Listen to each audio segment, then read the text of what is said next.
All right, Toastmaster Leila, please. Toastmasters of the day and fellow Toastmasters and distinguished guests. A warm welcome to everyone who are joining us online today in OIG 55. I am Leila Al-Ali, your Sergeant at Arms for this session. My role is to help to ensure a smooth and focused meeting for the participants. Today's topic is about effective leadership in changing environment, where leaders guide, inspire, and adapt while supporting their teams. Such leaders are adaptable, proactive, and decisive.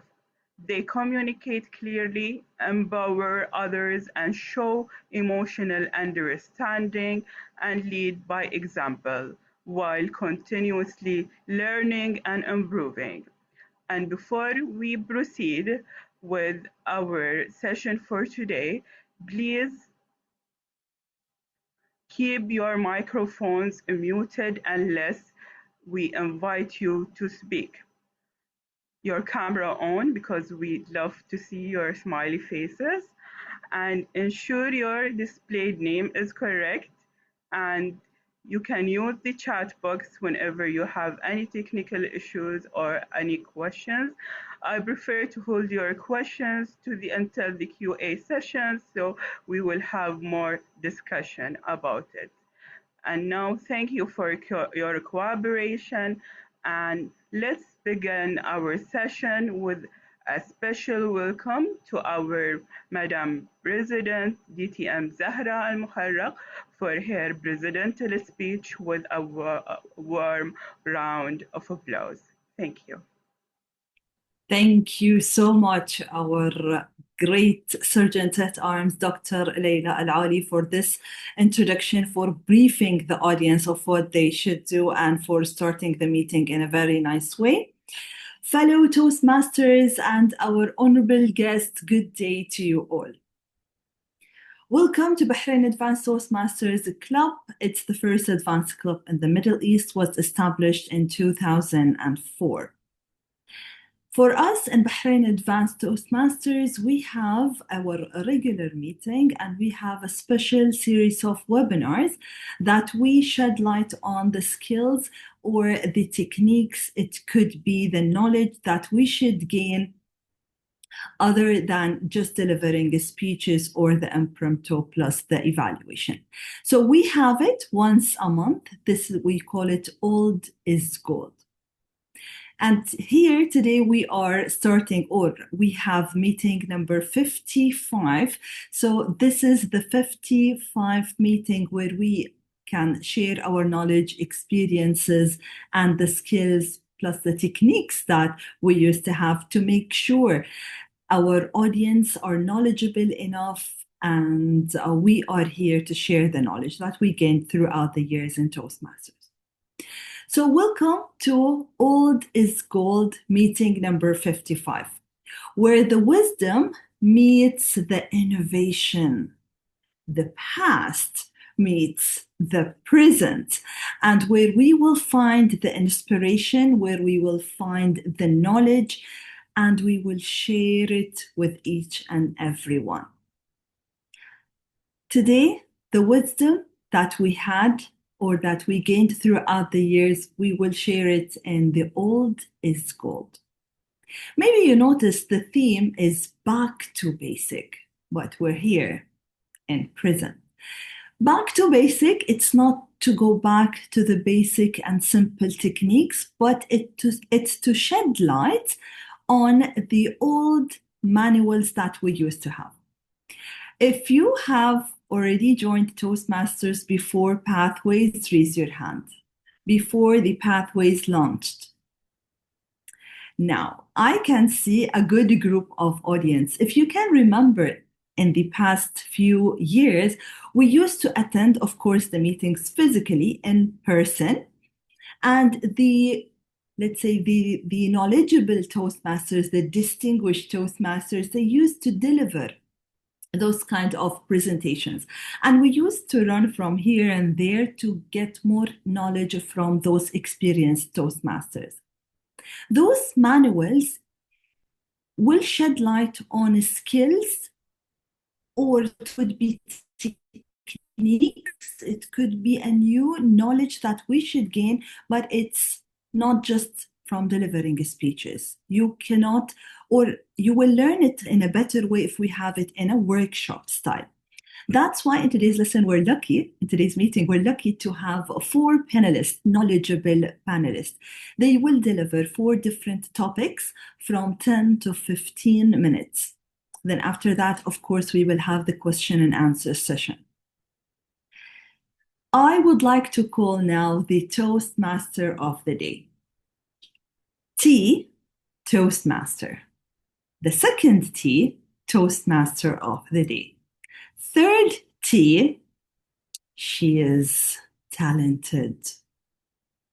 Of course, the fourth T, she's tactful.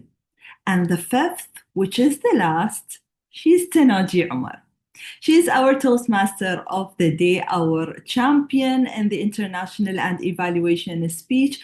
Please put your hands together to welcome the talented, tactful Toastmaster of the day, Toastmaster Tenaji Umar. The floor is yours, Tenaji. Thank you so much, Madam President, for the amazing introduction. As usual, you always starting by lifting up the spirit in the room, making us more committed to the Toastmasters. And what a more amazing start than this for a Toastmasters meeting, especially that today we are going back to basics. How to lift up the room, how to be here, how to be committed, how to make a difference. We are different in our styles, in our ways, in our approach, but we are all committed toward Toastmasters, toward a journey that is going forward to build leaders, different leaders who are sharing a goal of making Toastmasters an amazing place for each and every one of us to learn our unique style and apply it to the world. Not to forget as well that we are bringing what we have learned from the world over here to make it even a more amazing journey.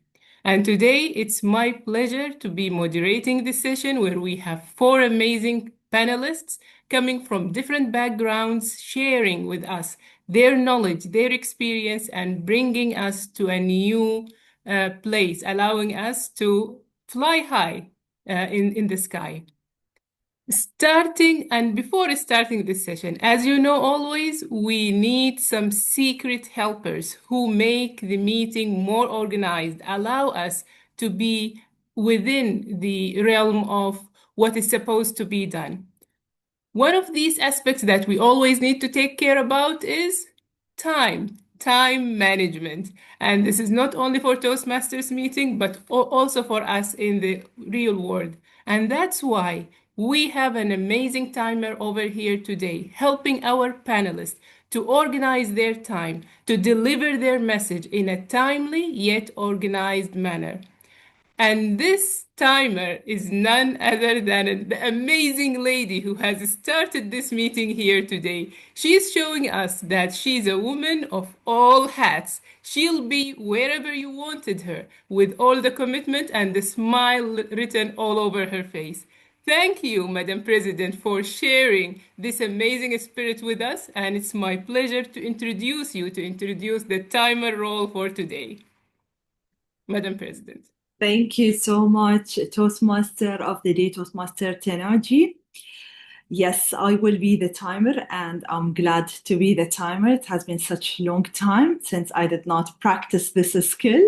So this will help me more to be like more of an effective listener and of course the timer of the day. Now for the timer, each and every panelist will have 10 to 15 minutes, except Toastmaster Ahmed, 10 to 12 minutes. So I will I will change the background color to the green if everyone reaches the 10 minutes. And for everyone, if you reached the 12, and for the 15. For Toastmaster Ahmed, I will raise the green for 10. Then for the 11, for the 12 minutes. And definitely the panelists will have a grace period of 30 seconds. I will not, they will not be disqualified as we don't have a special meeting today. And for the question and answer, it will be open for 20 minutes. That's all from my side. Wish you all the best, fellow panelists. And back to you, Toastmaster of the day. I think that Toastmaster Technology. Just as we have Dr. Leila, Toastmaster Widad, and Toastmaster Ahmed, plus DTM Anud. Are you all fine with the way how I will present or share the screen? 10, 12, 15? All right, perfect. Toastmaster Ahmed? 10, 11, 12?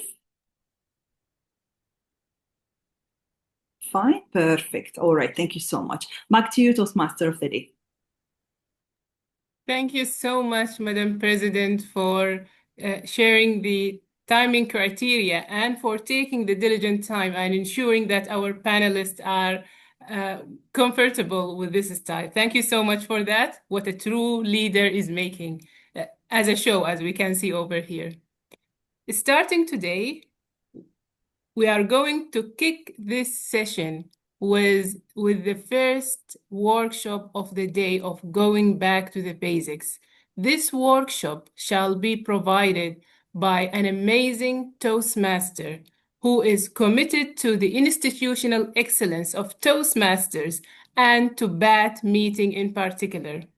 Her excellence is matched only by her passion for membership. As our topic lead and coach, she doesn't just share expertise, she shares excellence. She allows us to rethink our boundaries and sharpen our vision. She's bringing her expertise to our Toastmaster world, allowing us to think outside perspective. Today, we shall start the first session of the day. Just a minute. Today, we shall start the first session of the day with Dr. Leila Al-Aradi.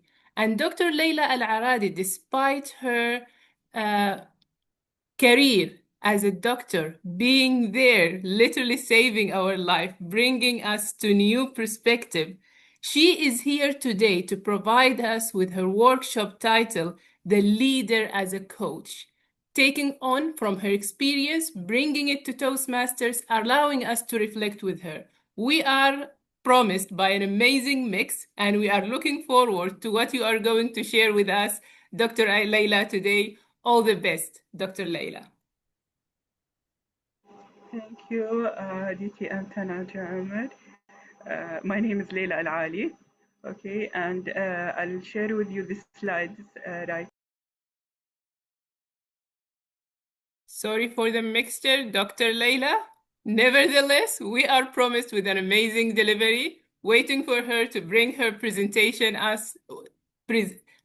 waiting for us to bring her presentation up to take us to new heights. The floor is yours, Dr. Leila.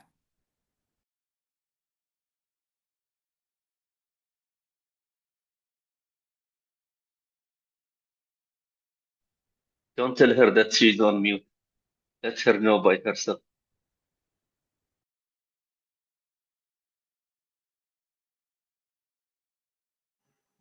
Okay. Thank you, DTM Tanaji, for the wonderful introduction. And now I'll start my presentation about the leader as a coach. So before starting my presentation, I will pick one of you and I'm interested to ask him or her this question. Let me pick DTM Khalid Abdullah, and I will ask you this question. Describe your role model coach in 3 words. DT, I'm Khalda هل Abdullah. Can you please? Yeah. هل ما حسبنا حسابه. All right. Of course, coach, Yes. ask before you give. Thank you, Khaled. So today our presentation will be about coaching and leadership.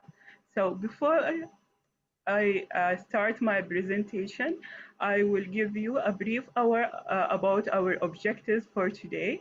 First, you will be able to establish a clear direction by identifying goal, purpose, and success metrics. Secondly, I will discuss the transition from expert to enablers, guiding thought process rather than giving answer. And thirdly, you will be able to use the GROW model and the SPI framework to standardize the professional growth. And lastly, we will demonstrate on how to provide open-ended question and active listening to drive independent problem solving type of coaching. Moving to our first slide and our first objectives. And I kept this because it's very important leadership model that will make you more understand in which leadership type you are, or if you are using the four coordinate of this leadership model.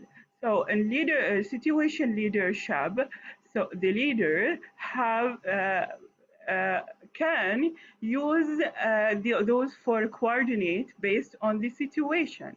So the leader can be sometimes directive and sometimes supporting and sometimes coaching and sometimes delegating.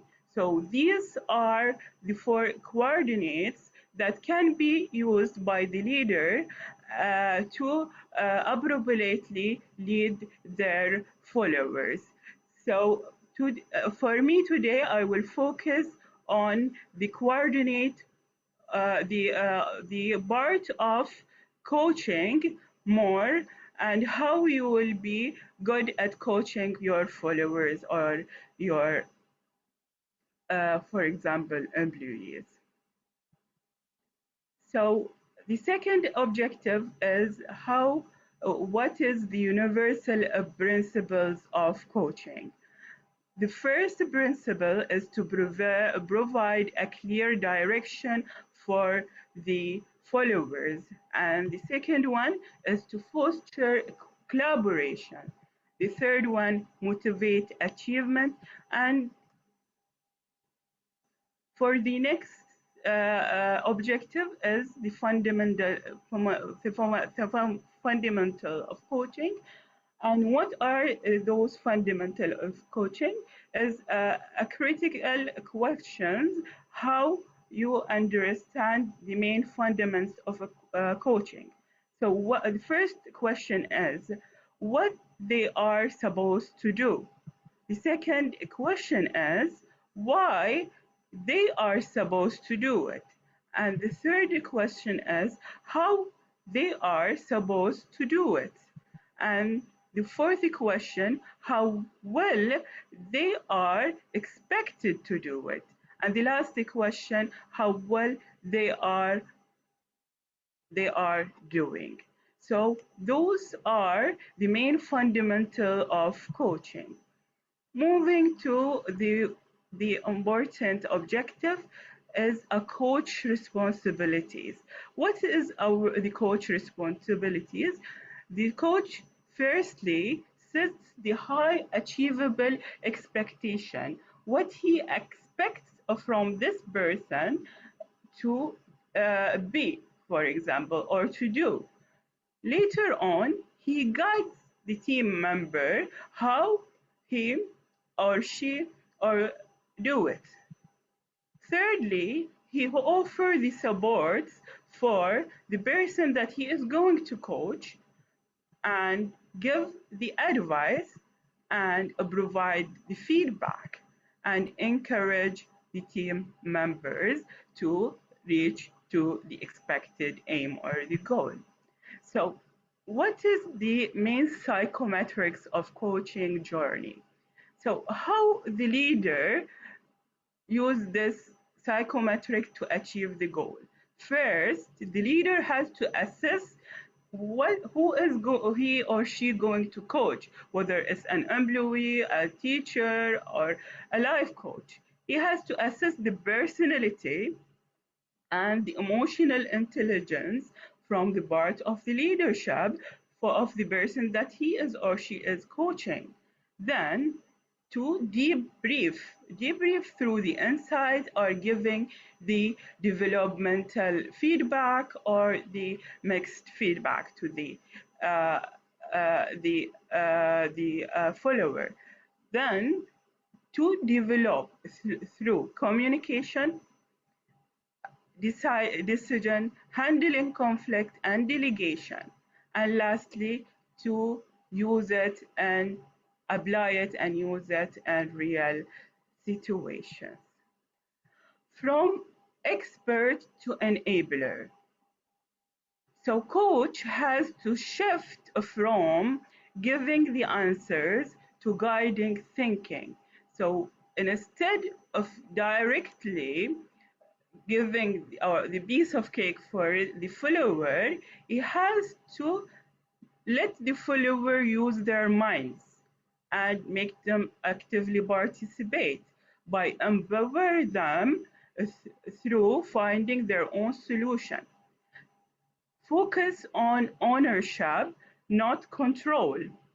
And for example, giving these key questions: what option do you see? So by asking an open-ended question, the leader can make the follower think to give different type of solution to his problems.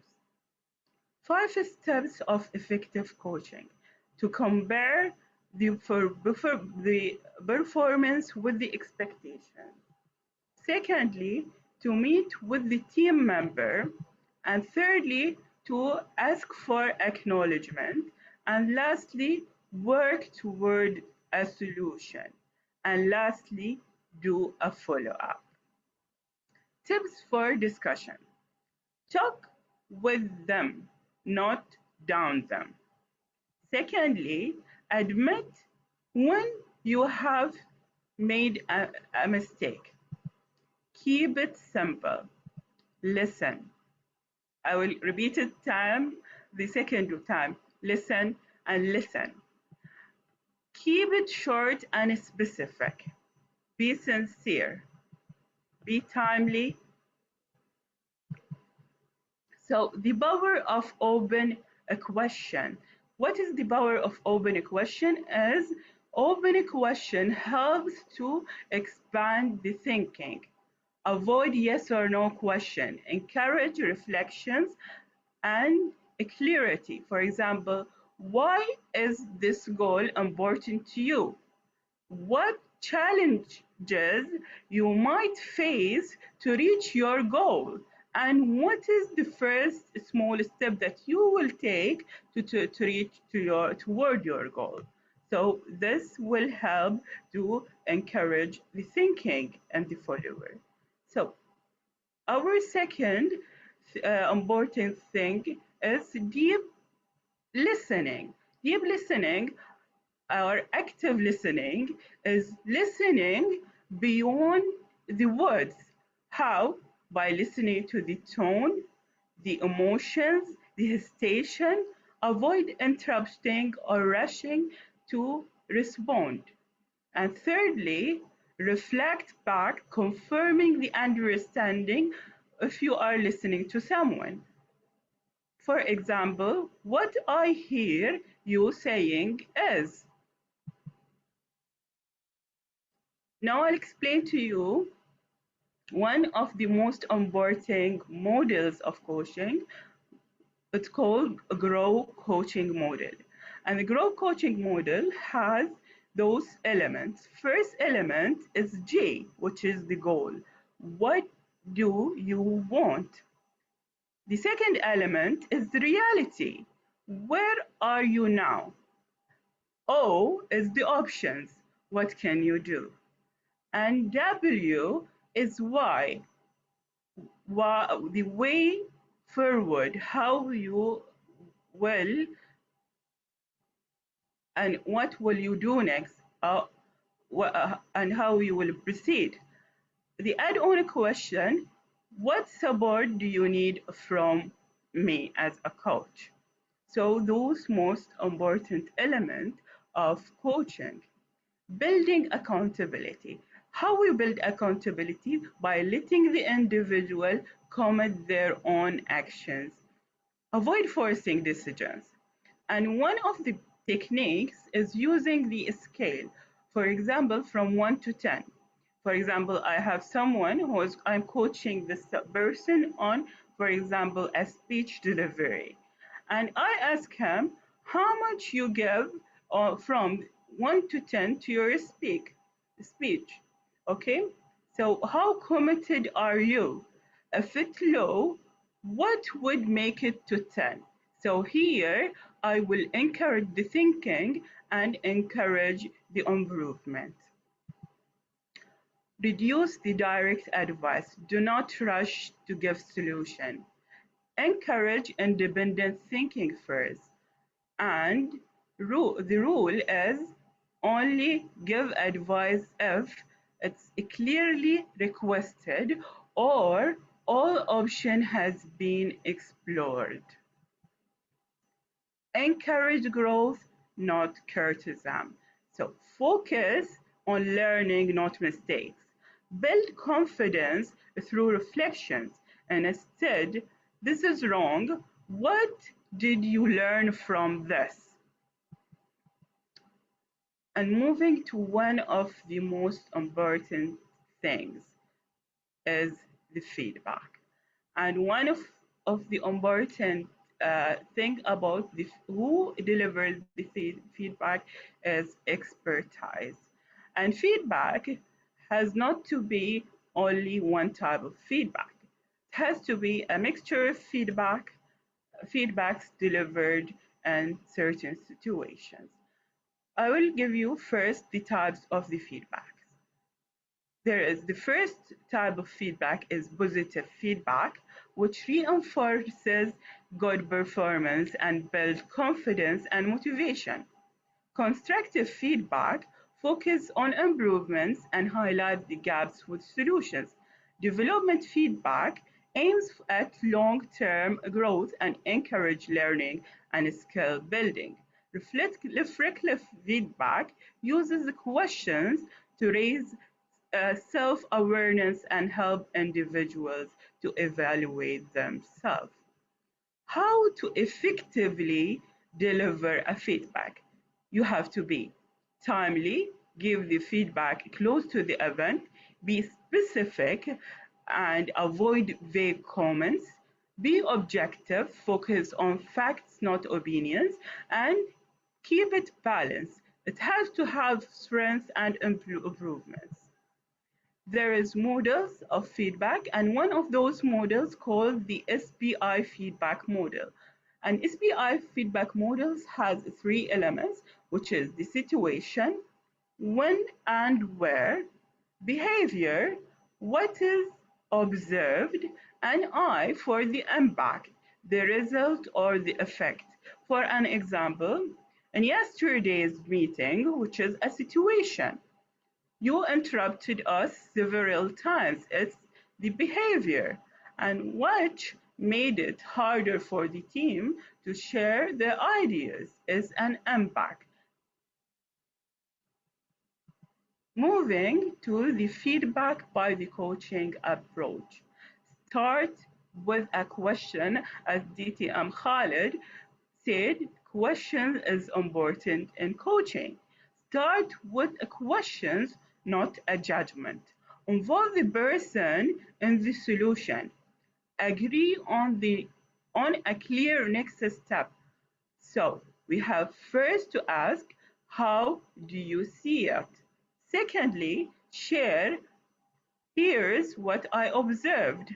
And lastly, align, what will we do next?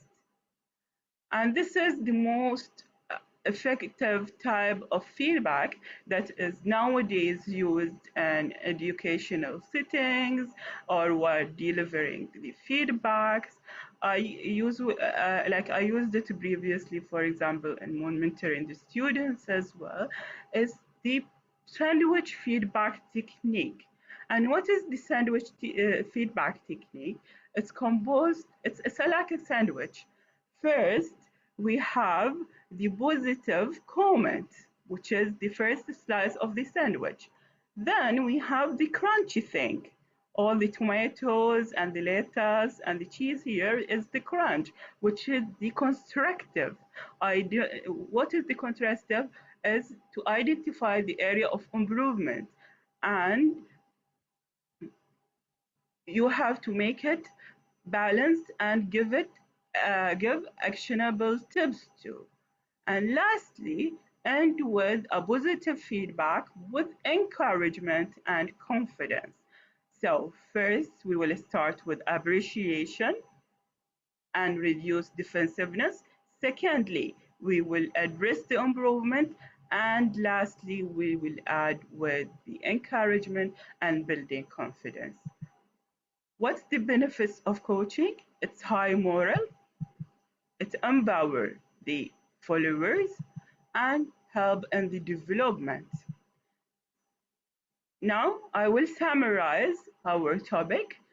First, we have defined coaching, which is shift from providing answer to guiding thoughts and processes, and teamwork, outline processes, execute a 5 step, compare, meet, acknowledge, solve, and follow up, summarize communication through open-ended question, grow model to drive accountability, identify feedback, use the SPI model and the sandwich technique for balanced development.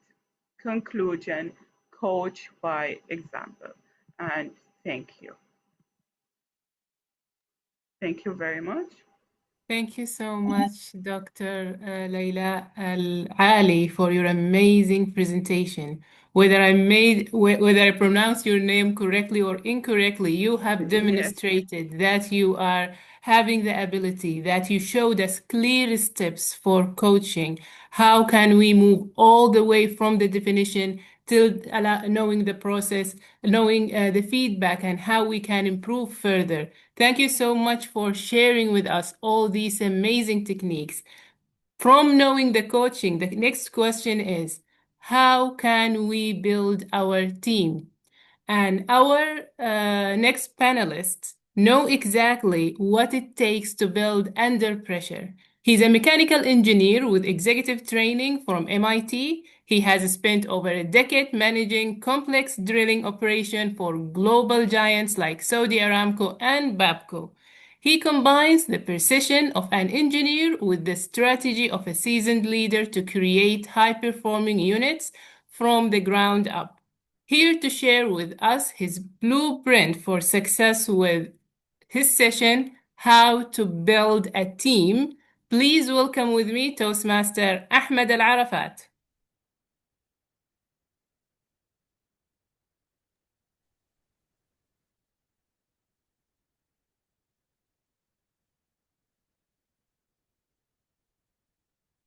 Audible to everybody?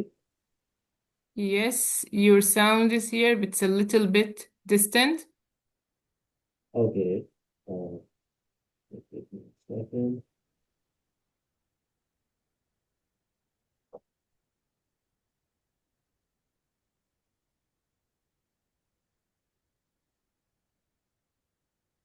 What about now? Yeah, it's better. Is better. We can hear you clearly. Okay. Thank you, team moderator Tanaji, for the lovely introduction. Fellow Toastmasters, old is gold members, and distinguished guests. Good evening. Before I begin, just a quick note for the context. In my last speech, I received the feedback to smile more and to be more intentional with my position in the room, as well as to follow the timeline. So since today's audience is different, I will be consciously applying the feedback while I share my thoughts. So let me begin with a question. And this time, I invite you to participate. How many of you have been a part of a team that looked impressive from the outside, but somehow nothing moved? Yes? Okay. So I guess since we share that experience and we have seen the frustration on those kind of teams, that experience is exactly why going back to the basics matters when we talk about building a team. So what a team really is, okay? At the most basic level, a team is not about titles. It is not about job labels, and it is definitely not about rank. So a team is simply a group of people moving in one direction with clear roles and shared ownership of an outcome.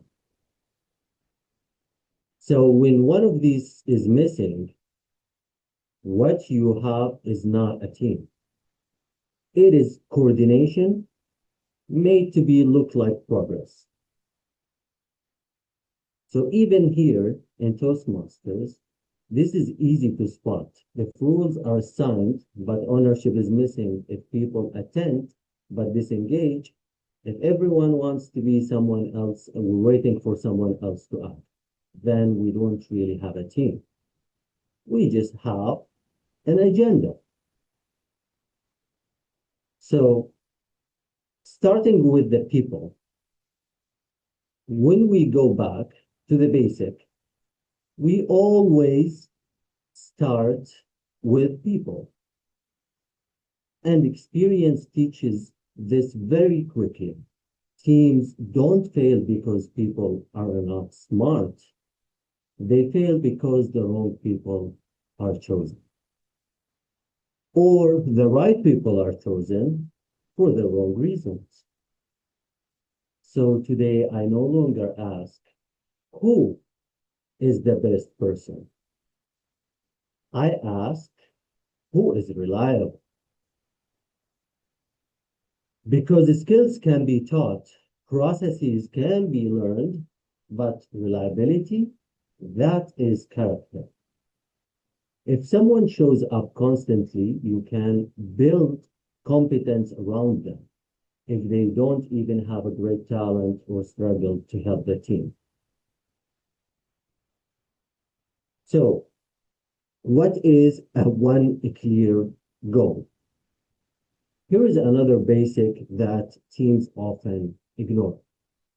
If everyone carries their own version of the goal, the team will move, but not forward. It will be moving scattered in different directions.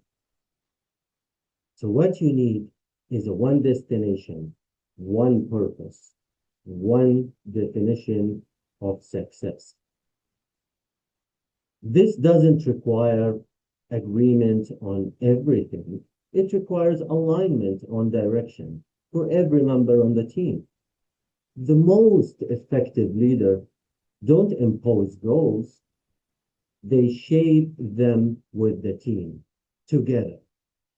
Because when people help define the goal, they stop protecting opinions and then they start protecting outcomes. So where team quietly succeed or break down.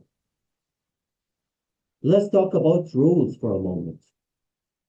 Have you ever seen two people working very hard on the same task, while another important task is completely ignored,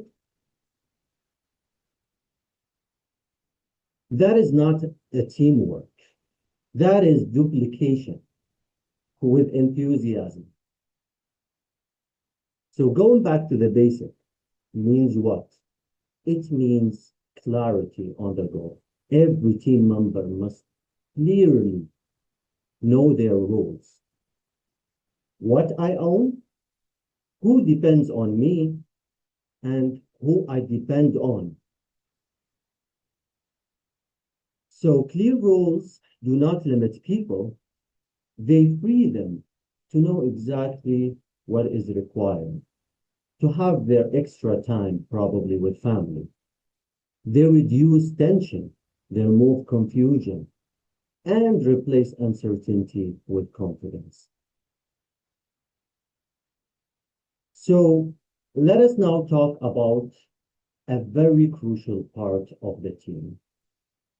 You can have a strong person or strong people in the team, clear goals, and very defined roles, very specific.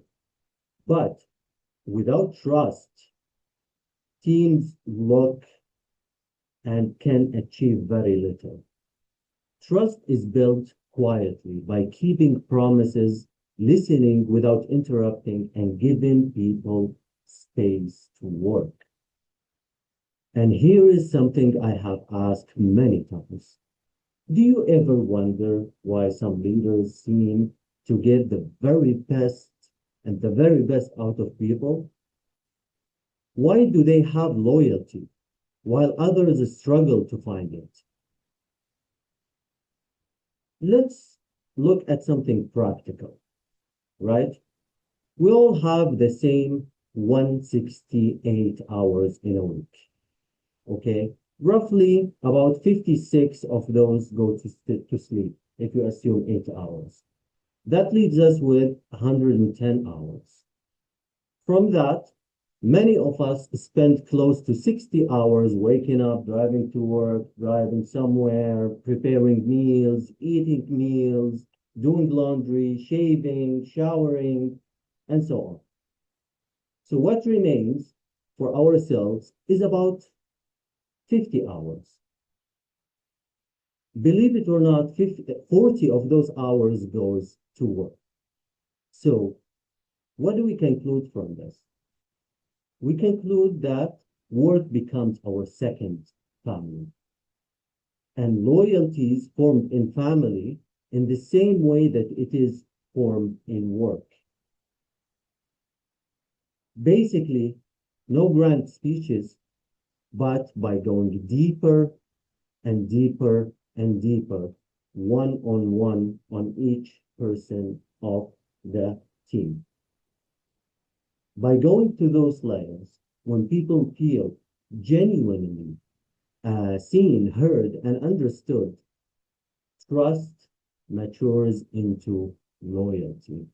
And loyalty is what makes people stay, stretch, and stand the team.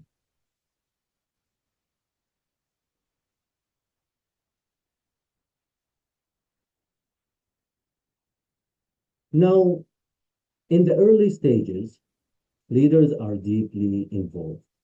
But as the team matures, the leader must shift his or her roles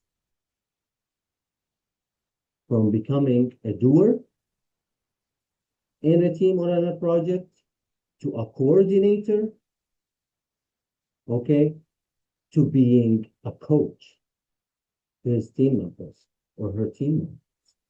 A mature team doesn't need someone hovering, doesn't need micromanagement.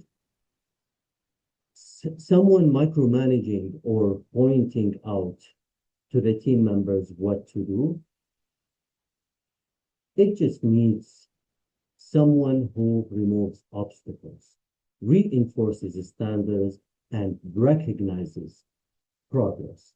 That's when teams stop relying on individual and start functioning as one unit, as one entity, as a result-oriented machine, if you will. When we strip everything back, building a team is not complicated, but it is intentional. Choose people who show up first. That's one of the basics. Align on a clear goal, one of the basics again, and define rules early in the project. Protect trust and invest daily on loyalty. Do that, and momentum replaces the effort. Results will replace any of the explanations later on. The teams, whether in organizations or clubs like ours, begin to work the way they always should have. Thank you, ladies and gentlemen. Thank you, thank you so much, Toastmaster Ahmed, for this amazing workshop, taking us to the forefront, allowing us to sit in the table, asking ourselves questions about the team, being part of a team. Are we a good part of a team? Thank you so much for enlightening us with all these questions, taking us into the wood, and we are looking forward for the question and answer session later on. But the question is, once we have built the team, does that story end there? The answer is no. Once the team is built, the next challenge is keeping the team united. Our third panelist is going to answer this question for us with her years of experience in education and psychological support on the table. She's an award-winning speaker and awareness coach. She specializes in breaking down the barriers that limits our personal leadership. She specializes in breaking down the barriers that limit our personal leaderships. She believes that knowing ourselves is the key to understand others, to teach us on how to turn fiction into harmony through resolving conflicts in teams. Please join me in welcoming Toastmaster Widad Hijazi. Thank you very much, Toastmaster Tanaji, for this introduction. I was thinking, who's this person actually? That is so before I start my presentation, good evening, everyone, and thanks for sparing this time to be here today. I'm going to ask few questions, either write them down or think about them, and then we come back at the end of our presentation. Dr. So, Wadad, just before you ask the question, I think Toastmaster Tanaji might have confused the introductions and the sequence of the speakers. As long as you are both happy, I'm okay with that. So you go on, Dr. Wadad. I was panicking a little bit, and Khalid, to be honest. No. okay. It's okay. Go on, Dr. Wadad. Okay, thank you, Toastmaster Anand. So sorry for the confusion, but again, this is how the team works, and thank you for jumping in and being in place, ready for taking the ship. Thank you so much. You're most welcome. Okay, let's go back to our work. If you have a pencil and a paper in front of you, or you can write them on your notebook, on your mobiles maybe. There are a few questions I would like to ask you about or think about them. Is there a task you are currently handling yourself? So think about it. Choose one task you are handling these days and think of a person or persons who can help you achieve this task. Think of them as properly supported. To do that, think thoroughly what authority, what resources, what skills, what requirements would be needed. Okay, so our presentation for today, as you see in the slide, So our presentation for today is about delegation to empower.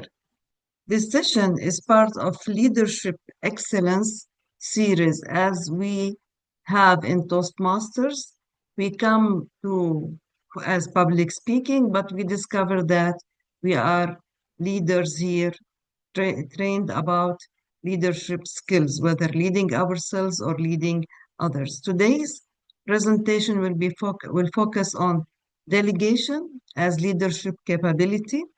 The emphasis is not just on assigning tasks to others, but on empowering others to take the ownership and succeed.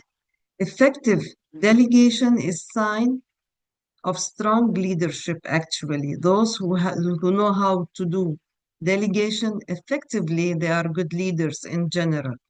It's not a sign of weakness.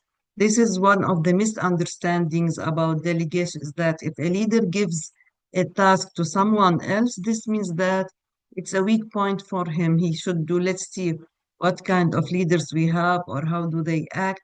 Is it easy to give delegation or not? Let's see. So let's move to the definition of delegation.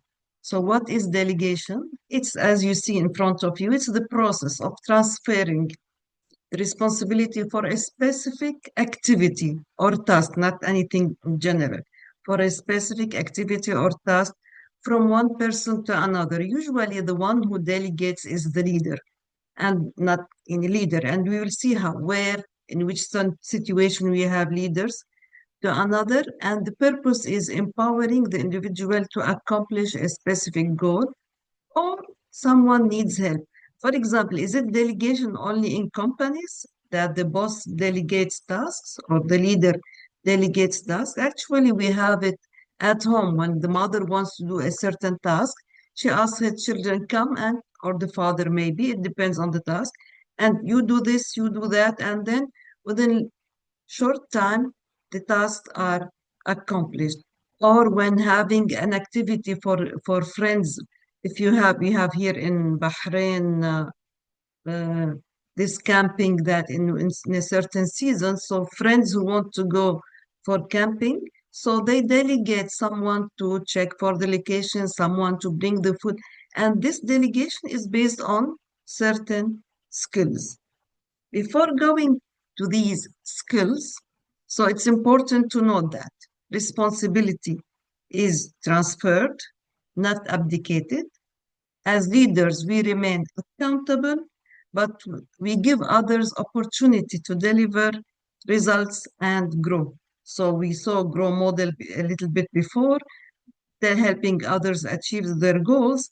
And delegation is one way also of helping others learn skills and achieve goals to get better results. Before we go to the steps of delegation, let's go through the barriers of delegation.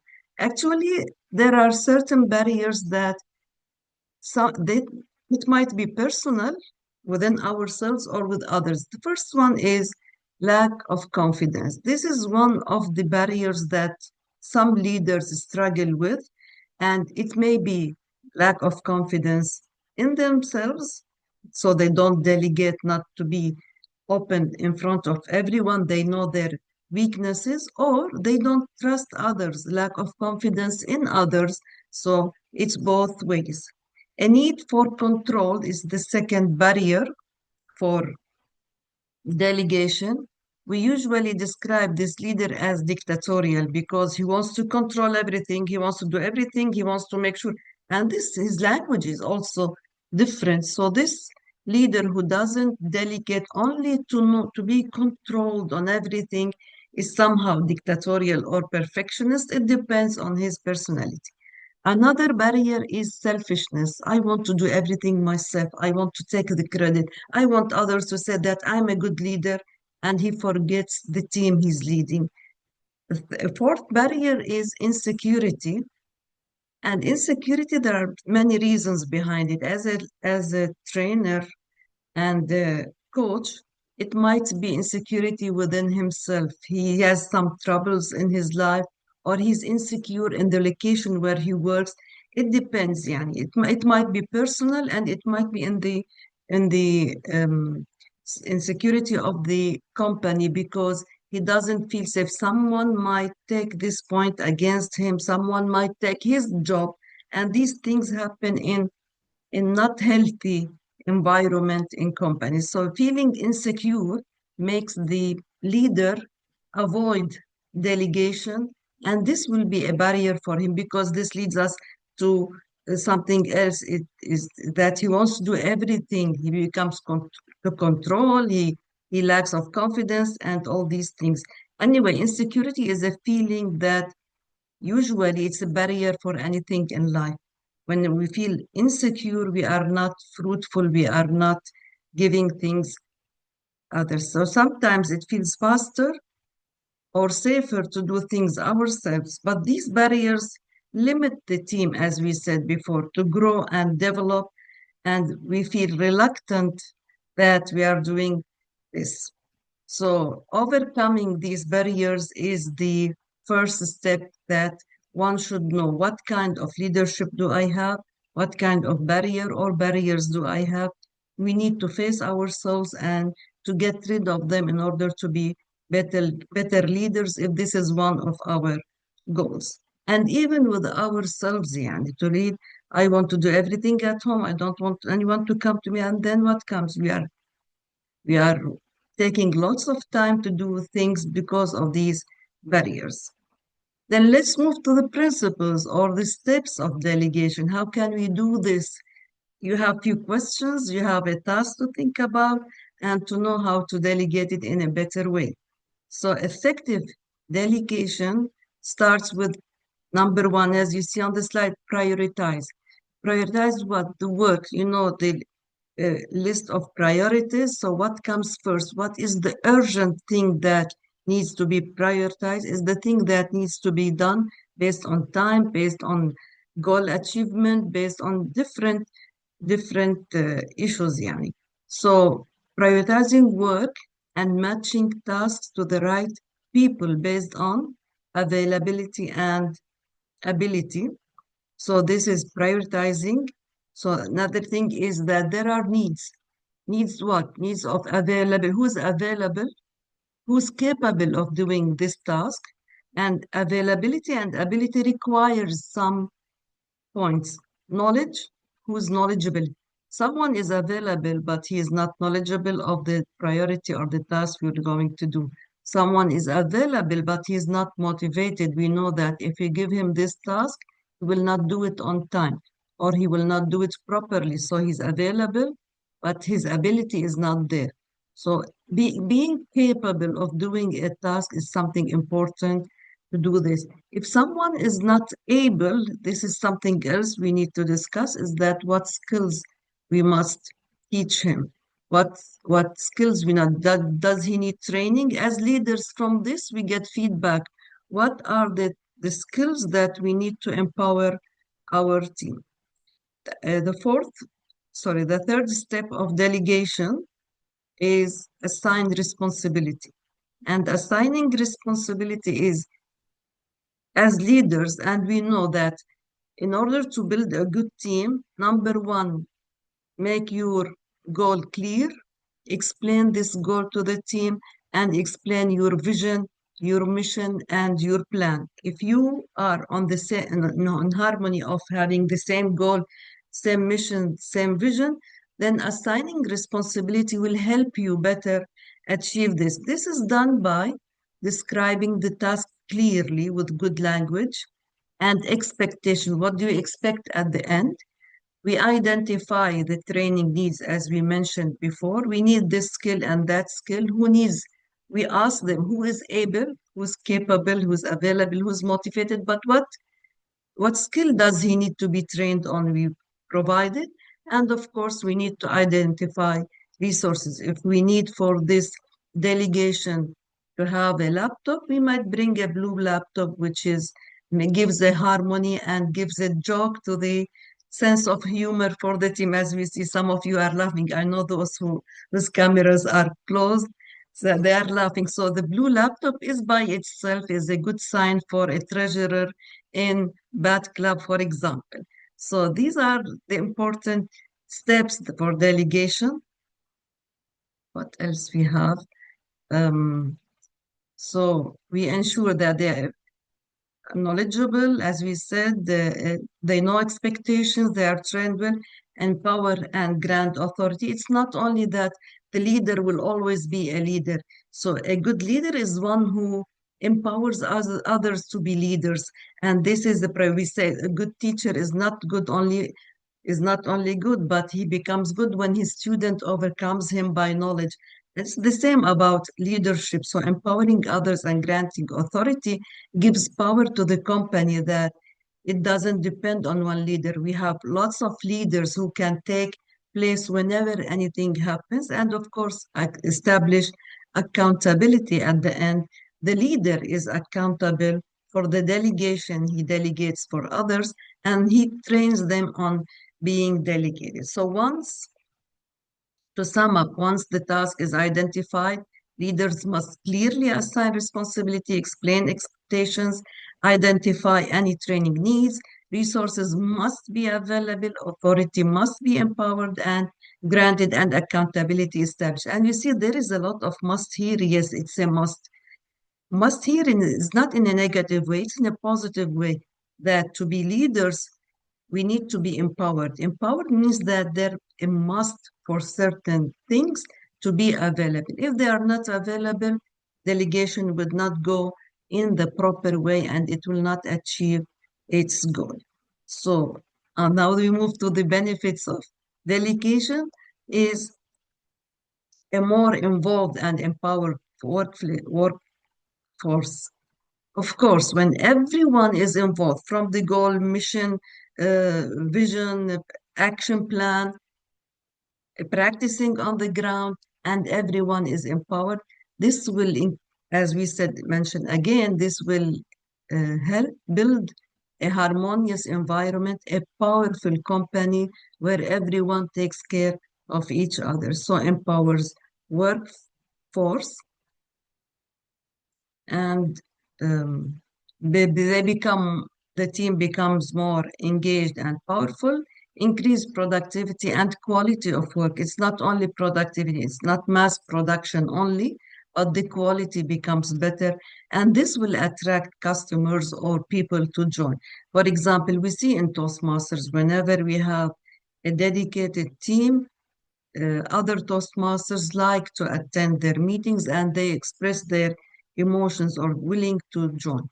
Reduced cost, of course, because we are giving the right task to the right person at the right time. This means that the cost in general becomes less, and this is a need nowadays with what's going on globally, and more innovation. Of course, when we train leaders, we have more than one leader in the company, and this dedication goes well, it becomes more innovation. It's the same. This happens also in Toastmaster clubs, that the more leaders are there, the more innovative the club will be. And whenever they join the XCOM, this makes the immediate past president happy that these interested to take roles are dedicated and delegated to take the role for the coming year, to having a more innovative bat club. This is an, uh, an invitation for those who would like to step forward. There are still some spaces for becoming leaders, practicing your delegation, practicing your skills, show your innovation and productivity within the club. And finally, we say empowering the team is something essential. A good leader who delegates is a leader who empowers his team, and he is secure. He doesn't feel scared. On the contrary, his life becomes better because he's more successful at work. So never tell people how to do things, tell them what to do, and they will surprise you with their uh, ingenuity. So this is General George Smith Patton in the United States. This quote is the essence of empowerment, and leaders tell people what to achieve and not what to do. Finally speaking, effective leaders are not measured by how much they personally do.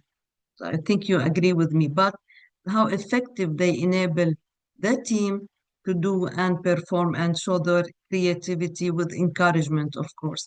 Believing that delegation is a strategic leadership skill, one that drives productivity, innovation, and sustainable performance. And now I ask you to go back to your questions, to your task. Are you ready to do it the best way possible now? If yes, let's discuss it in the panel discussion. Thank you, Madam Toastmaster of the Day. Back to you, Tanaji. Toastmaster Thank Tanaji. Thank you so much, Toastmaster, with that for the amazing session. And thank you so much for stepping in, although it was not your time, but you were already committed, showing us what Toastmasters is all about. So to Thank make you it for clear for accepting the delegation. Sorry to interrupt. Accepting the delegation to present the power. I did this last minute. I did it on purpose, and to see how ready she was, she immediately replied, "I'm ready." This is what we said about Toastmaster leadership, that we are leaders and we are here to empower ourselves and others as well. And thank you, Toastmaster Anoud, for accepting this switch. All the best. Back to you. Thank you so much, Toastmaster, with that for the amazing presentation and the steps that you took us through again with question to allow us to be with you to reflect.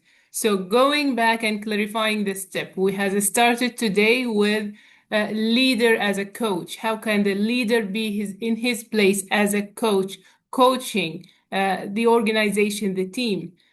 In order for the leader to work as a coach, we need to know the basics of how to build a team. And that was our second session second panel discussion. The third panelist has went forward to speak to us about how to delegate to empower. We have a team. How can we empower team members to be there in the forefront to show us our capabilities? Now the question is, how, after we have the team, we build the team, we empower them, how can we resolve the conflicts within the team? So to close our panel, I'm here in place to introduce a distinguished Toastmaster and a 2020 SATAC champion who wears many hats: medical doctor, policy consultant, and master storytelling. Whether she is leading in the Cairo Toastmaster or managing regional support team, she knows that the leader's true strength lie in the growth of their member. Here she will show us how to resolve conflict within team members with her session titled Resolving Conflict. Please join me in welcoming DTM Anoud Umar.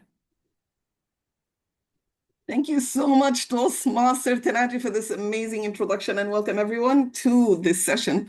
It was almost preceded by a conflict. You see, so much conflict was happening behind this session because the way DTM Khalid convinced me to do the session started with a conflict. The way that I've decided to download this started with a conflict with my own laptop. And now me presenting this has almost led to a conflict. So it's full of surprises and full of conflicts. And indeed, it has showed me that conflict is inevitable. But before I go further, since I have been preceded by amazing presenters today who has poured in their Toastmasters experience, I must ask this question.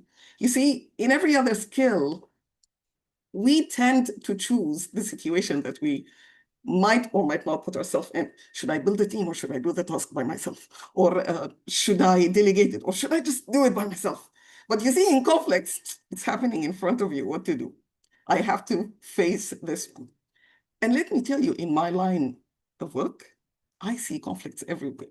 Anyone care to guess what do I do for a living? It's interesting. Toastmasters? I really hope that I do not think of Toastmasters as a living, because this by itself is not a healthy sign. Yet we are going to leave this for another presentation. Going back to my line of work, what do I do? I think Toastmaster with that would relate.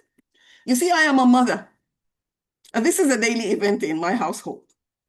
Resolving conflict is my middle name, everyone. So today I'm not going to only pour in my ability as a Toastmasters solving the so many conflicts that we all go through in every day-to-day events in Toastmasters, but also I'll give you some tips and tricks based on my motherhood expertise as well. So what is a conflict? How can we say that this situation that we are facing now is a conflict? Basically, it is when some people, two or more, have differences. And those differences, whether they are real or perceived, because sometimes it's all in our heads, but the issue is that they end up unresolved. So the minute there is a clear difference between two parties that is clearly escalating, it might be something that is real, genuine. It might be something that is hidden, perceived, did not happen, but it becomes a conflict if it is not resolved and ultimately leading to some sort of a loss. So what is conflict resolution? This skill is what we are going to try to do as leaders, because us as leaders are going to try to identify that conflict and then address it in a very mature, respectable manner that hopefully will make it end. So it's not just about identifying that it is a conflict. I am going to name things the way they are. This is a conflict, people. We cannot keep hiding things. We cannot just keep naming things the way they are. No, it's not a disagreement anymore. No, it's more than that. It's a conflict. And we need to address it in a manner that is not only mature, but also respectful enough not to make the situation worse. But if we are going to identify a conflict, and if we are aiming to address it, maybe we should dissect it more. And the first step towards understanding more about the conflict is to understand how they arise in the first place. Now, please, everyone, close your eyes. My favorite sentence in Toastmasters. I've never used this, so I'm going to use it today. Close your eyes, everyone. Those who has their cameras open, yes. And now think of the last conflict that you have been in. DTM Ali Shahbaz, I know that those are many for you, so choose anyone. No worries, anyone. Any one of those would do. Okay. Now think of the last conflict, the most recent one you've been part of, and keep it in your mind because we are going to use this juicy material in a minute. What are the types of conflicts, or what are the causes that opens up the conflict? DTM Khalid, did you have the one? Is it fixed in? Yes, excellent. Okay. So let's start by the root causes of conflicts. Number one, contentious personalities. People are who they are. There are people who are just simply difficult and complex, and they might not mingle well with each other. You might think that there is no such thing. We've in Toastmasters learned that communication is a magic trick and it solves it all. Well, sometimes it doesn't. It might help to de-escalate the situation, but if someone just hates you, they will hate you. And let me give you some examples of these individuals in a minute. Then there are misunderstandings. You see, I see things from a perspective, you see things from other perspective. I think that this is blue, you think that this is turquoise, and I don't know how do you think it's turquoise, and things just moves from there into a conflict. Usually misunderstandings arise from the fact that things are not shared. Some facts are hidden. So what I understand is completely different from what the other party understands. Then come issues, differences that are built up between these parties, and they turn into baggage. You see, they grow because they are unresolved. It started with a simple, you are late, to you keep coming late, you are making this difficult for me. And these issues are built up until they burst into a conflict. Last but not least, the styles of leadership. You see, what works out for me is not necessarily what works out for DTM Khalid, although our personalities might mingle very well. But when it comes to the way I am leading my team, I need to understand that people are different and their needs and their way of accepting and receiving tasks might differ. It's up to me as a leader to be very sensitive towards people's needs and towards their preferences. And I think our previous presenters has beautifully explained to us how leadership is key in terms of creating those communication pathways between the team members. Now, going back to those people who are very difficult. DTM Khalid, may I ask if you can name us a difficult personality? Think of those people that Too many. Too many, yes. Too many. I can't even mention some of them on record. Okay, no naming names, no naming names. Just maybe describe the personality is the better way to put it out. Okay, maybe political one is my maybe the little one, my little son, when he wants something. So it's now. It's all about me. We have all met these kind of individuals. It's me. There is another kind of people that we usually face on Toastmasters. The know-it-all, you see? I know everything. I've been there, done that. I've been in the field for several years. I don't need you to tell me anything. I am not going to read the manual. I am not going to go through the material. What are you talking about? I do this every day in my life. And they will make your life difficult because these kind of people are very difficult to lead. Then the parties who love argument, they want to be heard, even if they are going to start an argument. They live for it. It's their adrenaline rush. I need to create an argument somehow. And of course, there are people who love to please, and I am being one of them. I will admit to this.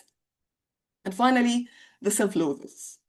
Those who want you to just do everything for them, like DTM's Khalid Little. And there are the many other examples of personalities that, if they are within a team, may go into conflict with other personalities that would conflict with them. Conflict happened. Inevitable, what to do? I think we are expected to try to delve into the different methods to resolve conflicts. Number one, just ignore it. Ignore it. What could we do? Not every issue is worth your time, your energy, and not every battle is worth fighting. But you see, there is a downside to this. Any idea, Toastmaster Tanaj? If it's serious, it might be boiling inside. You see, people do not forgive and forget as we think. They don't. It keeps steaming up until the next window opens, and then the conflict really bursts them. The second way of dealing with conflicts is to smooth it over.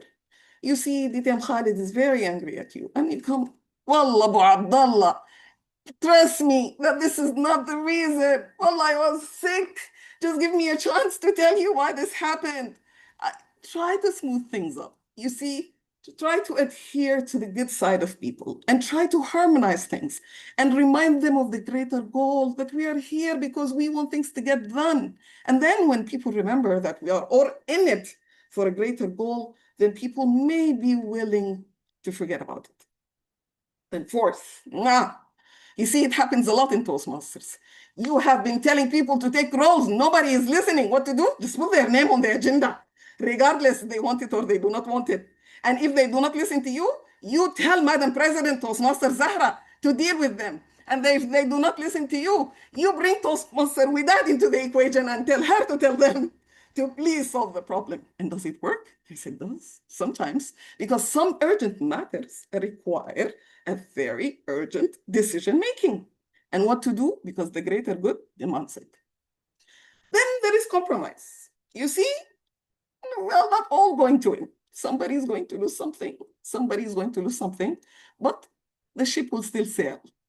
You see, Toastmaster Tanagi, if you take this moderator role for today, I will free you from the roles next time. I promise I won't bother you. And then Toastmaster Tanagi started thinking, I will waste my afternoon doing this, but I will be free next Saturday. What could I do? What could I do? Then it becomes tempting. You see, everybody loses something, but the Gold Series lives, everyone. And we have a moderator, alhamdulillah. But in Toastmasters, since we like to do things the right way and we don't want people to lose anything, or at least to feel that they have lost anything, we are suggesting a new approach. Or it's not a new approach, but to us, the most usable approach. That is collaboration. You see, it's some sort of a win-win agreement where both parties are going to try their best to see each other's views and aim to solve that conflict, both winning. It's our role as leaders to aim to facilitate collaborations. And how should we do that? First of all, our aim is to find the root cause. We are going to dig and identify whether it's a personal issue, is it their personalities? Has it been a baggage that is it building up? Do they know the facts, everything, or are they understanding things differently? And then we should allow every party to speak. We should hear everyone's point of view in an open communication. We are Toastmasters. Communication is key to make sure that both parties have listened to each other. Of course, we need to make sure that their emotions do not get the best of them, and that this open communication remains respectful, empathetic, and with a caring attitude, or otherwise this conflict is going to start at one end and escalate into something even larger. And lastly, we need to stay away from blame. You see, I know that you're doing this because I've done that before. We've heard it a million times, but we need to know that this is a safe environment that is there to aim to solve this current conflict. Then we encourage all parties to listen, because what is allowing them to speak if we don't listen? And then identify the real areas of disagreement. Are we disagreeing about something that happened 100 years ago, or is it now and here? Is it something that is relevant to our work, or is it something personal? Then it is expected that since we have identified the areas of disagreement, only to look into the areas where we agree. You see, maybe we will end up thinking that it's not Toastmasters Zahra's fault, it is not Toastmasters Tanaji's fault, it is not Toastmasters Widat's fault, but it is definitely DTM's Khalid's fault. We all agree on that, and let's move from that. See, Toastmaster Zahra agrees. It is Toastmaster Khalid's fault. And we search for solutions. We need to remove the man from being the VP. No, we will serve him by doing so. We need to search for solutions. We need to put all these minds in active thinking in a huge brainstorm exercise to try to get the best solutions that will work for both parties into a win-win agreement. Last but not least, once these are laid out, a consensus must be reached to make sure that we put these solutions into actions. The brainstorming methods is where we write down all ideas, and it is important to write them down because sometimes what we think about is not necessarily as clear as what we write down. And then we evaluate the positive and negative aspect of each idea. And finally, narrow the list down to the best solutions that will resolve the problem completely at both ends. In conclusion, everyone, it is a must. Conflicts will happen, even if you have the best team on the planet, even if we are all focused on what we're supposed to do, even if the dynamics of everything around us did not change, conflicts will happen because we as people, we grow, our needs differ, and our way of doing things will differ. So if conflicts are inevitable, it is our job as leaders to understand that conflicts are an opportunity to solve problems. These built up hidden baggage, this is where we actually identify them and learn how to solve them.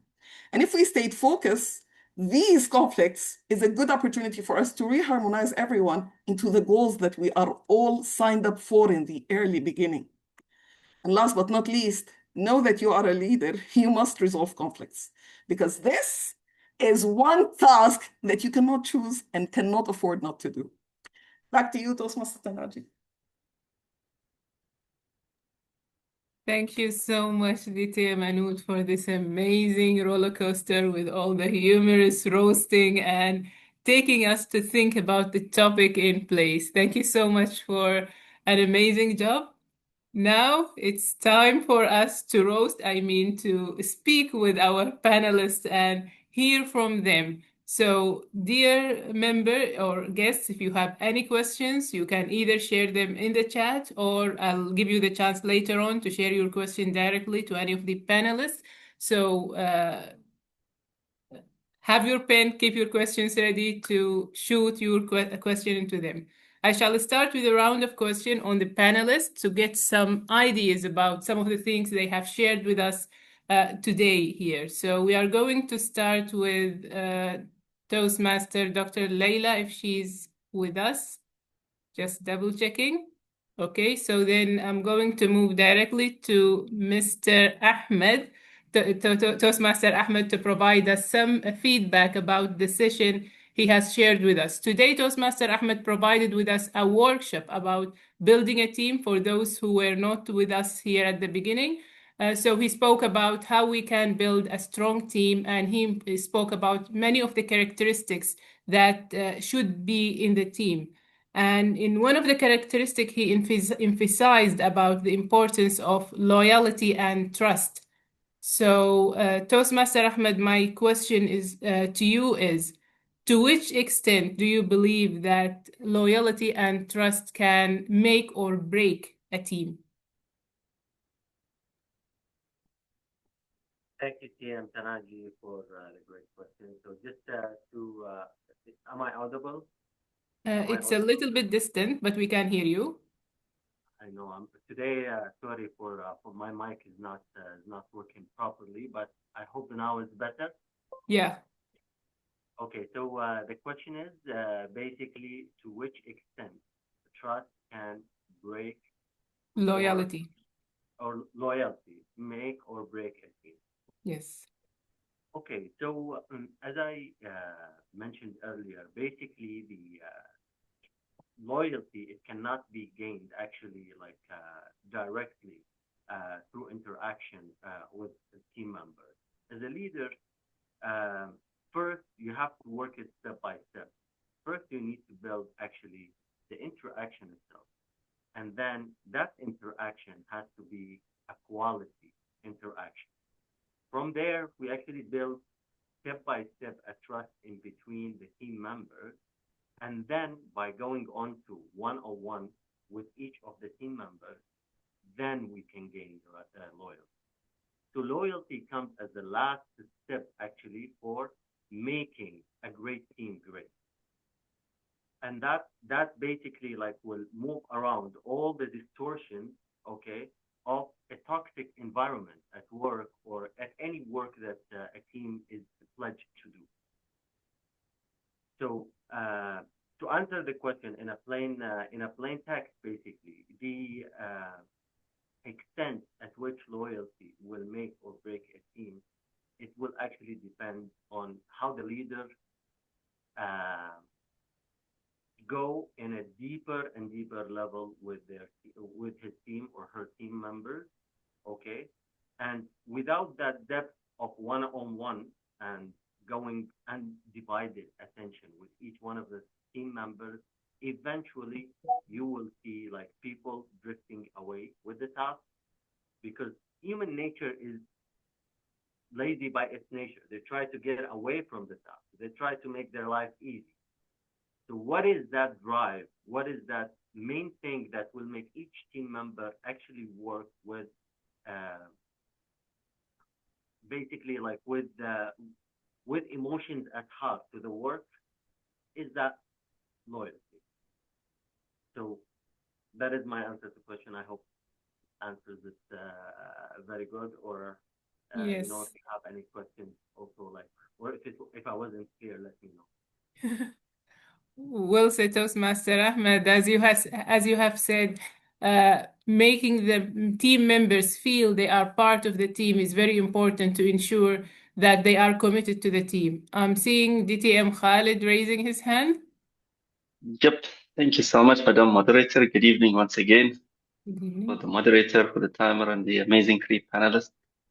I have one question, but it branches out for the three panelists. I'll leave each one of them answering it in his or her own way. So the question is coming from the visual that Toastmaster Ahmed gave us. Two team members are working on the same thing, while one task, important task that is unattended. So so for Toastmaster Ahmed, the question to you, what's the role of the prioritizing task when it comes to team that would avoid having such issue? That's the first question. So when it comes to delegation, what went wrong, Toastmaster, with that? Where is the leader when we have two individuals who are working on the same task while there is one important task that is unattended? And the third question that would branch there, DT Maloud, imagine yourself one of those two who just came to know that another person is working on her same task without coming to her and asking why she is working on the same thing. So how would you handle that potential conflict if you were in their shoes? Back to you, moderator. خلينا نفتشوا. Thank you so much, DTM Ahmed, for mixing everything together and giving them a challenge, starting with Toastmaster Ahmed. So, yeah. Okay, so let me, as TM Anud basically mentioned in her presentation, I will go to the root cause of the problem or to the root cause of the conflict, or let's call it a complex of where actually this comes from. That two people are actually working on two tasks, and yet they're not realizing that this is the main task. I mentioned basically that every part of the team or every team member has to be aligned to one goal. That is the duty of the leader, okay, to coach the team and direct the team to the good direction that everybody should be synchronized with that task. Once that is done, then it becomes easy, okay, for each one of the team members to know what am I supposed to do and what am I supposed to hand over to the other team members. Satisfying that one goal. So that one goal, it needs to be predefined in any of the work that a team must take on. So that is my answer. I hope I answered it Yes. in a way that is satisfying for you. Yes. Thank you, Toastmaster Ahmed, for sharing the importance of communication and delegation in the process. Moving now to Toastmaster with that part of the question.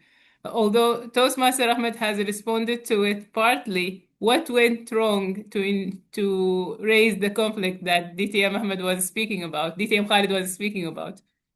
Yes, the problem is that we have two members doing the same task, where there is another task which is more priority to work on, and it's left aside. So one of the things we think about is availability, ability, their skills and their motivation. And for me, I did this actually. I put them face to face. Let's come and let's talk about it. There is another task. If I have the authority, I might give bonus for the one who goes to the other one. If not, I would send them to Toastmaster Anu, delegate her skills in conflict resolution, and then come and let's benefit from your skills in solving our problem.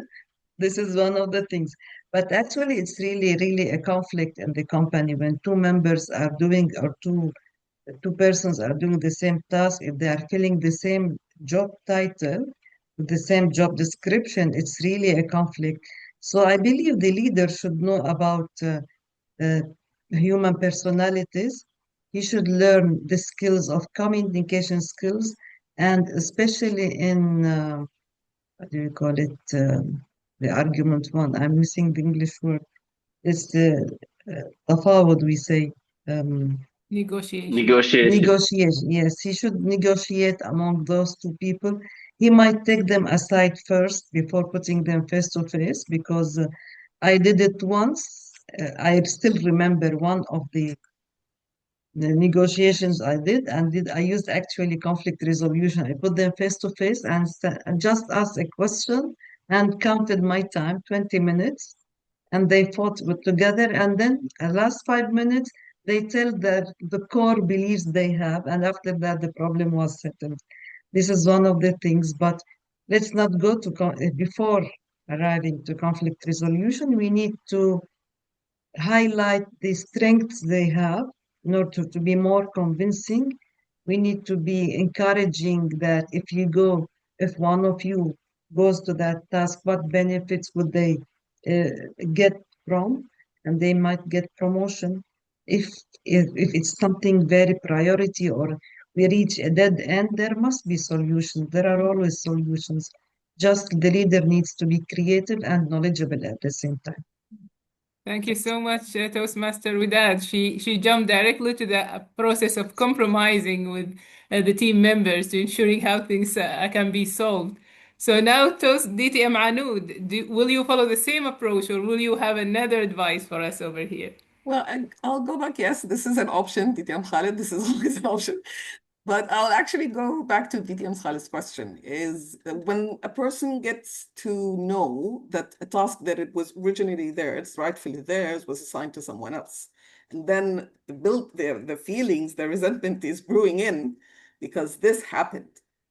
I think DTM Khalid, because already Toastmaster Ahmed and Toastmaster Widat has mentioned it all, I would ask myself, why am I doing this as a leader? Like, this is a conflict in the making. Why am I directing the situation towards this? Maybe this clarity that I am demanding at both parties of the conflict, I should own. It's because I like working with Toastmaster Tanaji, but I'm not comfortable working with Toastmaster Zahra. Is it because I think Toastmaster Zahra, although she is the person who is with far much more experience, but I like her English, so maybe I should present her more. What is it, the reason behind that? Why am I actually driving my car downhill if I could see it happening? So this is number one. And number two, then I'll circle back to what Toastmaster Widat has mentioned. If it's not about me, maybe it's about those two. And then those two, them working together is an issue. So again, me as a leader, maybe I should be addressing that. Maybe I should remove those two from working within the same environment on the same task altogether. So I think sometimes going back to the root causes, as Toastmaster Ahmed said, is not just about looking into the problem itself, into the task itself, but looking into the personalities involved and looking into my personality as well and how these things are handled. Thank you so much. Thank you so much, DTM Anud, for giving us another perspective about it. And taking that a little bit further, especially when we speak about delegating to empower. And my question with this will go to Toastmaster Widad. Since we are speaking about delegating to empower, many times we hear the saying that delegating might be a sign of weakness. Your presentation today presented it as a sign of strength. How can we get the benefit of delegation, empowering team members, without affecting the overall performance at work? Nice question. I like it. When we delegate without affecting the whole process, is we delegate the right task to the right person. This is number one. That should be aware of it. Plus, there is within in the chat box, WhatsApp chat box, there is a very important statement mentioned by Toastmaster. Sorry for the names. The blue laptop. I mentioned him. Abbas, Toastmaster Abbas, Alam Said Abbas. So authority is not delegated. This is something important, that we delegate everything, but authority should be with the leader in certain areas. But what authority we delegate is that you have a space of freedom. When we delegate a task, we give certain authority to make the process goes easier, that you have certain tasks, you can make decisions on the spot if it's urgent. But in general, because accountability is on the leader, not on the staff or the team. It's the leader who is accountable at the end because he's the one who's delegating. So to make things easier, we should know our team. We should know what their capabilities are. We should know where they are more effective, where they work with less time, with less cost. Lots of things we need to look at. And we need to, beside this delegation to empower, there should be certain promotion for them. There should be certain encouragement, certain things that they get in return to get motivated. And this will, I believe this is the best way. Thank you so much, Toastmaster Widad. Going back to DTM Anoud, I have a question about compromising. We always hear about compromising sometimes is a good approach for the organization, for the employee, or a Toastmaster for the club or for the Toastmasters. But the question is, when can compromising be too much or taking a level too much? Well, thank you, Toastmaster Naji, for that question, because I think sometimes as leader, we get so much consumed into getting things done, into achieving the goals, and sometimes we kind of neglect what did we have to lose in order to achieve that goal.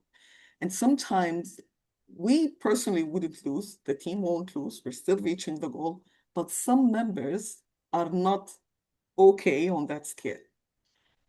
I see it becomes very clear when you're looking into your team members and you can feel that they're not part of the dynamic anymore. It becomes very clear when you feel that their performance is being pushed towards it being genuine and being something that they want to do. I think in that time, compromise becomes very critical. Because if I am willing to sacrifice one of my core team members, who I know for a fact are needed to achieve the goal, then this should be the line. Another way for me to identify that this compromise is not working well, if simply people said, no, I will not do it. We should learn to listen. If I'm expecting two parties to listen, I, as a leader, should also be listening. And sometimes listening is just more than listening to words, listening, looking into their facial expressions, into their body language, into their motivation levels. You see, I should be very careful about all of these. As Toastmaster Widad and Toastmaster Ahmed said, we should know our teams very well. So if one day they are not the same, the easiest way to understand what's happening is to ask them, keep asking them, and making sure that they are okay with this plan that we have reached, with this compromise that we have set. And I'll add to this, the compromise did not work, but we are halfway through the solution, what to do. I personally, I would think we should set back, delete, start all over, instead of creating a conflict in the making by just ignoring it. Thank you so much, DTM and Anoud. Well said from the real life and reflecting. Just for the sake of time, I would like to get your insight, all the panelists, about one question. If you are like from your position as a delegator, as a team builder, as a conflict resolver, being in a team, I would like to hear from your personal experience where you was in a team and there was, let's say, a conflict or let's say an importance that has happened because of delegation, a powerful team that made or break a task.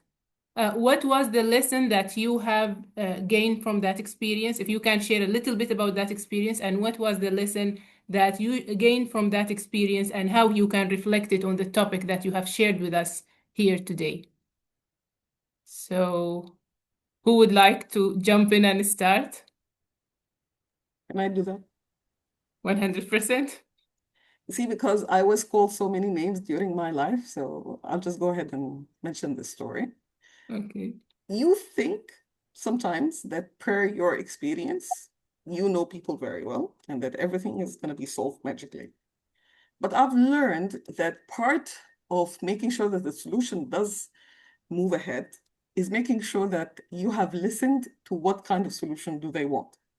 You see, sometimes I feel that my team wants me to force things on them. I can feel it. I can see it. They just want me to handle the responsibility. Just tell us what to do. And I ignore it. I keep telling them, no, talk forever. Talk until you reach a solution. No, it's not going to happen.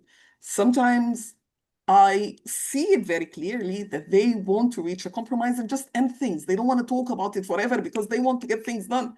But no, I want everyone to be very wishy-washy with each other and happy. It's not going to happen. So what I've learned is sometimes a huge part of resolving the conflict is actually listening of how do you want us to approach this? listening to how the parties want us to approach this, getting the hint really cut on years. Even if I think that this is the best way, sometimes the parties would want me to handle them that way. And I personally would make that compromise. It does not have to be my way, but it should be the healthy way, the best way that will resolve the conflict in a way that both team members would accept it. So listening to the parties even before resolving the conflict. Okay, thank you so much, DTM Anoud. Toastmaster Ahmed. May I? Okay, DTM Widad. Go ahead, DTM. And I will go after. okay. For me, I'm talking about a real story also, that I was at the same level with my team, and then I became their leader. At the beginning, I told them, let's work together, and I was somehow pleaser, or let's do the things together. But I learned that to become a leader, you need to be firm. And this is what mentioned in my presentation, that to delegate to empower, that you need to be strict, you need to be firm sometimes. So what I did is that in one of the meetings, I told them, listen, this is not working. Now you will see the other face. I will do things, so things are changed. I at least paved the way for the change. This is in the meetings and the place work, but in the personal level, I did actually consulted one of my colleagues who I believe she's really fair in judging, and we were discussing what happens as if I'm telling a story, not putting my feelings aside. I got feedback from a person I trust. Plus, this what led me to study a master in business, is that I wanted to learn what the skills that I don't have. I go academically and I implemented everything I learned in the environment that I did. It improved a lot. Oh, the first thing was to work on time management, to work on clear tasks, to put my goals in front of me, who does what when. This putting this into action with clear vision and clear plan. It was in front of me every morning. I go to my office and I followed everyone on the task in a very friendly way, but firm at the same time. It's a little bit confusing for me to still, I'm still a quiet person, a calm person who smiles for others, but don't use this smile against the task itself or against me. This was really fruitful, and we were able to make real improvements. Indeed, someone didn't like it, of course, but in general, at the end, it was mentioned today that we need to focus on the task as well. If we as persons started confusing each other, getting into conflicts, nothing will be done. The goals will not be achieved. People waiting for our services will not get the service the best possible. So we need to be firm where we need to be firm. We need to be somehow flexible, or flexibility is part of being firm as well. That's my experience Thank you so much, regarding this. DTM. Thank you so much, DTM Mudad, for sharing your experience with us regarding the importance of consulting as well as confronting and speaking with the people face to face to get the feedback. Now, going back to Toastmaster Ahmed to share with us his feedback. Okay, so going back to the question, basically, what is gonna make the team basically like get together if there's a conflict, okay, to complete one task that is difficult to synchronize the two people together. So I believe, and from experience, basically, I have used a strategic method. A strategic method depends on basically first, as a team leader, I need to understand the emotional autonomy, okay, of each member of the team, basically. So I can see DTM Anud, she said to us that she is a people pleaser. And you can tell that by her speech that everybody was laughing. She is a true basically people pleaser. Some other people actually they possess, and she explained this in her presentation, other personalities. Like there is the one who's me, that like develops like scientifically to be called a narcissist or something. And then there is the know-it-all personality.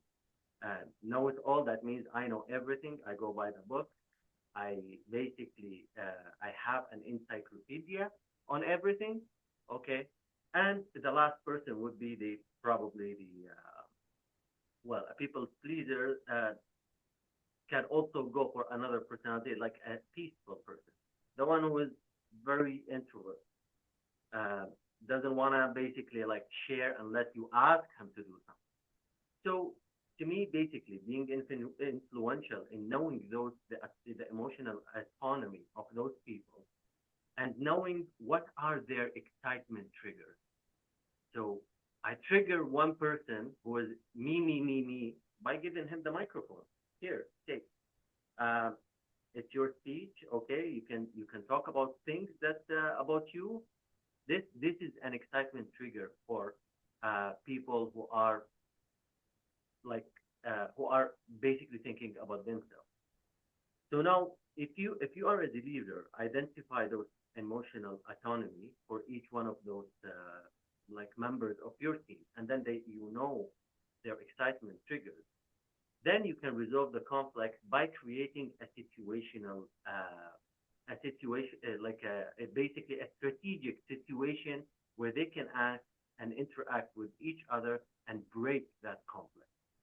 Eventually, any conflict in the world, okay, even be it as if it was a war, it can only be resolved by sitting together, like I said, one-on-one, undivided attention, and then talking to each other.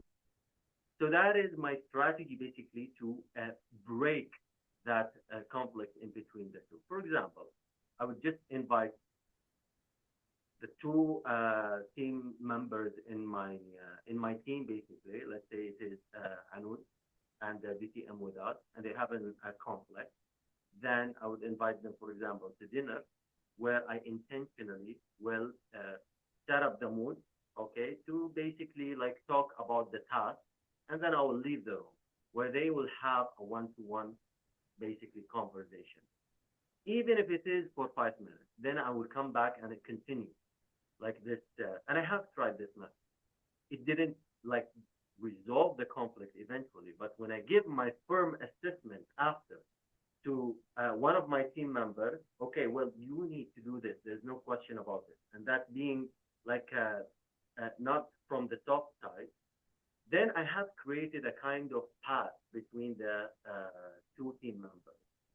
And now they can work together because they already have a mental memory of actually how they were talking to each other and they were trying to resolve the conflict.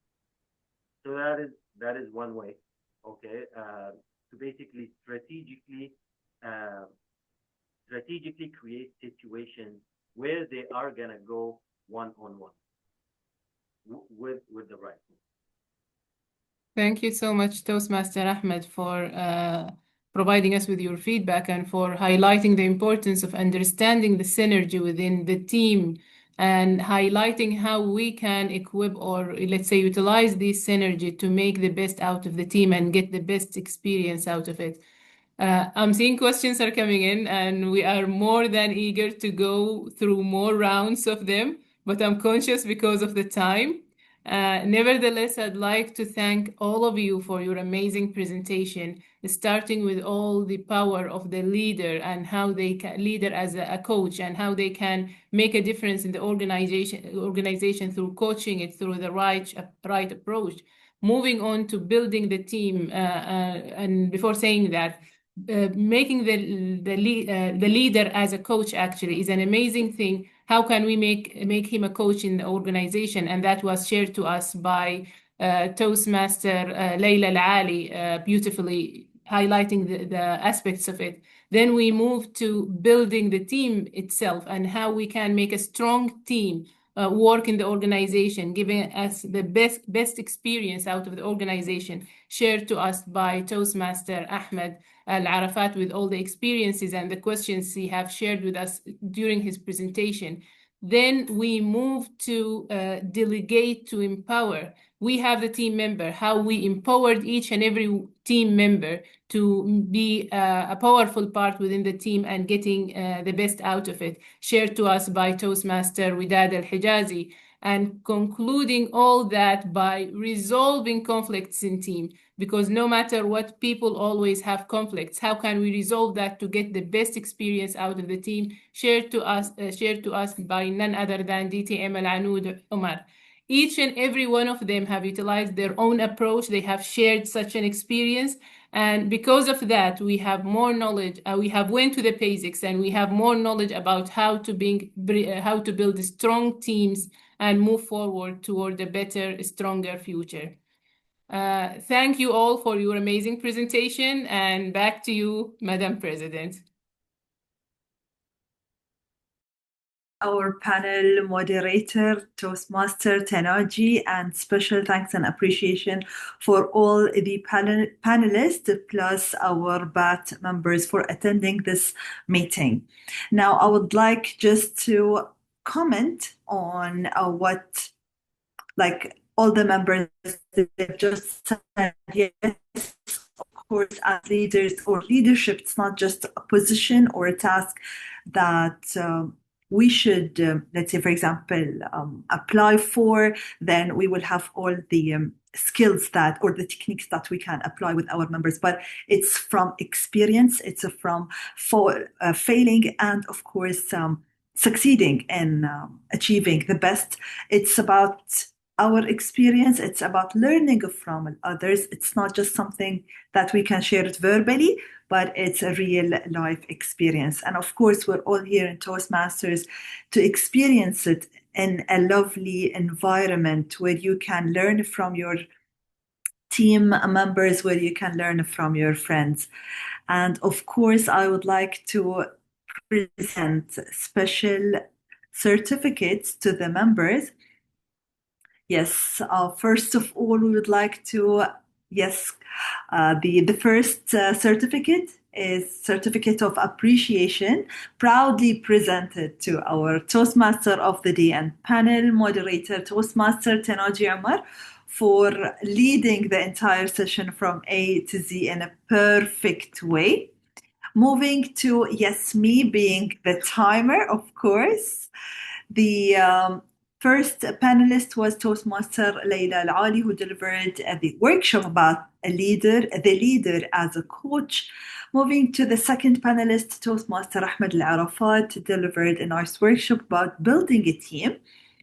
Moving to the third panelist, DTM Anud Omar, she talked about resolving conflicts, and we concluded with Toastmaster Dr. Widad Hijazi talking about delegate to empower. Thank you so much, our great leaders, and I would like to mention it that yes, it's 6 o'clock exactly. The meeting is adjourned, but before that, we would love to have a group photo. Rana and Toastmaster Mohammed Reis, if you can, only if you can.